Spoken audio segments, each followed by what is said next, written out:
منازل حیات کے تنوع اور اس کی رنگا رنگیوں پر نظر ڈالنے سے صاف آیا ہوتا ہے کہ بچپن کی بے شعوری اور بڑھاپے کی ضعیفیوں کمزوری کو چھوڑ کر انسان کے دامن حیات میں لے دے کر کچھ کر گزرنے کے لیے رہ جاتا ہے تو صرف اس کا دور شباب ہے۔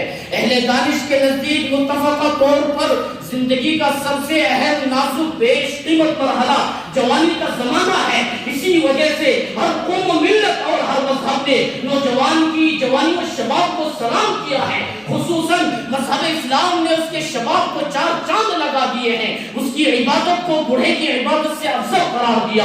اس کی عفت و پاک دامنی کی اتنی قدر افزائی کی کہ کسی پری صورت حسینہ کے دامن فریب کو توڑ کر اپنے دامن عفت کو بچانے والے نوجوان کو خدائی سایہ کی بشارت سنائی گئی۔ یہی مزدہ جاں فضا اس نوجوان کو بھی سنایا گیا جو اپنی نفسانی خواہشات کے طلسم کو توڑ کر اپنی جوانی یاد خدا میں صرف کر دی۔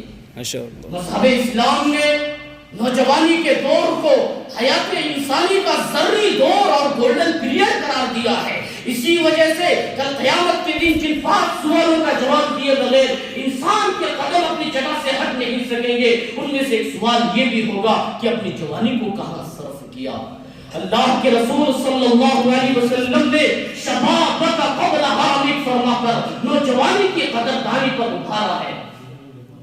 دین اسلام میں جوانی کی اس قدر اہمیت کا راز یہ ہے کہ زمانہ شباب میں شعور میں پختگی آتی ہے، عقل و فہم کے دریچے کھلتے ہیں، خوابوں کا جہاں آباد ہوتا ہے، ناممکن کو ممکن میں تبدیل کرنے کے حوصلے بیدار ہوتے ہیں، طاقت و قوت کے چشمے ابھرتے ہیں، کچھ کر گزرنے کا جذبہ انگڑائی لینے لگتا ہے۔ اسی جذبے کو اگر صحیح رخ دے دیا جائے اور دور شباب کی تمام تر صلاحیتوں کو تعمیری مقاصد میں خرچ کیا جائے تو دنیا میں بڑے بڑے انقلاب لائے جا سکتے ہیں، قوموں اور ملتوں کی تقدیریں بدلی جا سکتی ہے۔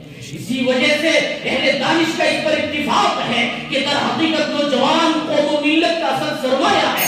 قوم کے مستقبل کی تعمیر میں ان کے افکار و عقائد کو بڑا دخل ہوا کرتا ہے۔ ان کی تعمیر قوم و ملت کی تعمیر ہوا کرتی ہے، ان کی تقریر قوم و ملت کی تقریر ہوا کرتی ہے۔ چونکہ صالح انقلاب نوجوان مرد کا مرہون ملت رہا ہے اور یہی اس کا سرچشمہ ہے۔